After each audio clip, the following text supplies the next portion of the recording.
change it, these are 3 points to keep in mind.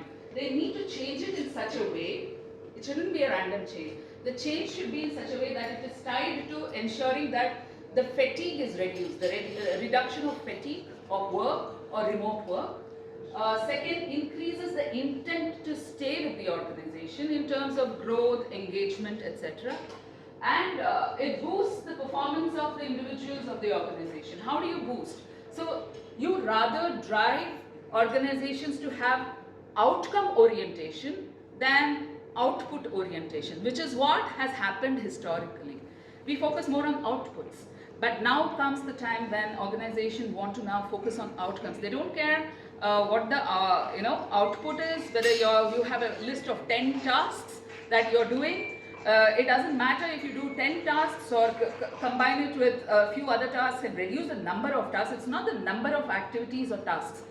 Are you delivering what is supposed to be delivered? So focus on the outcome rather than output. Because I have 10 things that I have done, and I'm very diligently, I have completed all the 10 things. But we have not achieved the business outcome. So am I successful or not as a leader? That's the question that organizations are asking. So how do you boost the performance of individuals and that of the organization? By transforming structures, processes, and objectives. So this requires something we call as the power of radical flexibility. Let's look at what radical flexibility is. Radical flexibility, as this is a Gartner report, right? Radical flexibility is, it focuses on 5 elements. So far, we have been working on where and when. That is flexibility. Where do I work? What is the timeline? So am I delivering it on time? So these are the elements of flexibility so far that the organizations were working on. And these are the elements that they used to play around with, the where and the when. What radical flexibility does is, it also helps define who, what, and how much. Those are the elements of radical flexibility. So how do you define your structures now? How do you define your structures, processes, and objectives based on radical flexible elements, right? So managers believe that employees are less productive when remote. Why? Because they are only looking at where and when. They are not looking at who, what, and how much. So this, your objective orientation has to change. If you need to, talk about, redefine what productivity means. It's not about what is the time you punch in and punch out, how many tasks you have completed. It is whether you have been able to deliver what the customer wants. So redefining productivity parameters is what will help you bring in the radical flexibility concept. You cannot create a radically flexible environment without bringing in accountability. OKRs helps you bring in accountability in the organization, right? And managers must work with outcomes rather than outputs, right? These are some of the thoughts to keep in mind. So we also, a lot of organizations are talking about agility. Now, agility is not just a software development methodology, right? There's a misconception. Agility is actually a framework. An organization, especially an IT company, talks about agility in terms of the developmental processes, but it is not possible to become agile as a software development company without having agile structures and agile processes. So there are lots of elements of agility that are there before you even call yourself an agile organization, and many organizations miss out the pieces of agility. They only, when you talk about agility, most of the times companies are talking about practices and methodologies. But if you truly want to become an agile organization, you have to also look at your structure, your governance mechanisms, the governance framework, your culture, which is at the core of the organization's existence, and the values and the skills and the competencies that you're building within the organization. All these elements have to be re-looked at for making an organization agile. Right? Agility and OKRs go very well together. If you really define outcome-oriented objectives, you can become agile automatically. So that's the connection between OKRs and agile.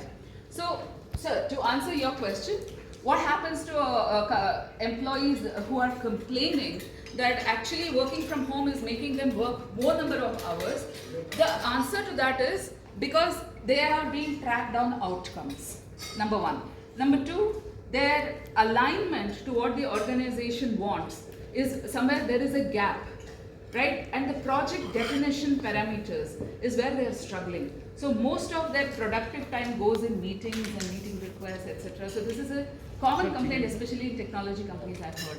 So one of the very effective ways to handle this is to make the organization aligned with what make the teams aligned with what really the organization is trying to achieve. That alignment can be brought about through OKRs, right? And we have done this in organizations like Siemens, Volvo, where we have removed that output orientation and task-based goal framework to OKR-based framework. So it's possible, to do that in organization, whether it's a startup or an established organization. Agile works best when the entire organization is aligned and transparent. So alignment and transparency are the key words we need to keep in mind when we talk about OKRs. So just a visual representation of where OKR comes in, right? Combining strategy and execution in a human-centric organization design is the future of an agile workplace. So where does OKR fit into this whole story? Where does that get woven in? You have a vision and mission, right? The organization's existence, the purpose of the organization, that is your vision, mission, etc. From where you derive your strategic imperatives in terms of the value proposition, the business value, etc. From the strategic roadmap, you derive your executional roadmap as well in terms of the themes, the time horizons, the timelines, hiring, etc. All these executional layer comes into your execution roadmap, which is derived from the strategy roadmap. Between your strategy roadmap and your execution roadmap is where you bring in the OKR element. Right? You help organizations, once the strategic imperatives, high-level strategic imperatives are defined, you start, putting that in the OKR lingo. You use the OKR syntax to define the organizational expected outcomes, and based on that organizational expected outcomes, you define your execution roadmap. So you don't straight away get into the strategy to execution. You get into the strategy, define the objective-oriented, framework, and then from there you derive the execution. That's how you create an alignment between what the teams are doing and between what the employees are doing, which is contributing to the team goals. So right from the last mile employee up to the CEO, you create a bottoms-up alignment. And this has to be done in a systematic, way.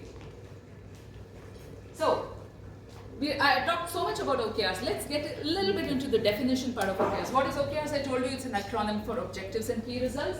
It's a very simple framework. The devil of OKR is in the execution.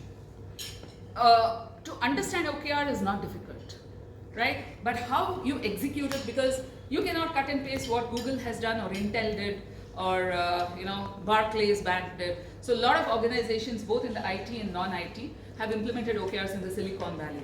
But if we try to cut and paste what they did into our organization, that's a surefire way to fail in OKRs, right? So it's a simple framework to create, engage employees, and transform the organization by designing measurable and dynamic goals. Why dynamic? That's where the agility factor comes in.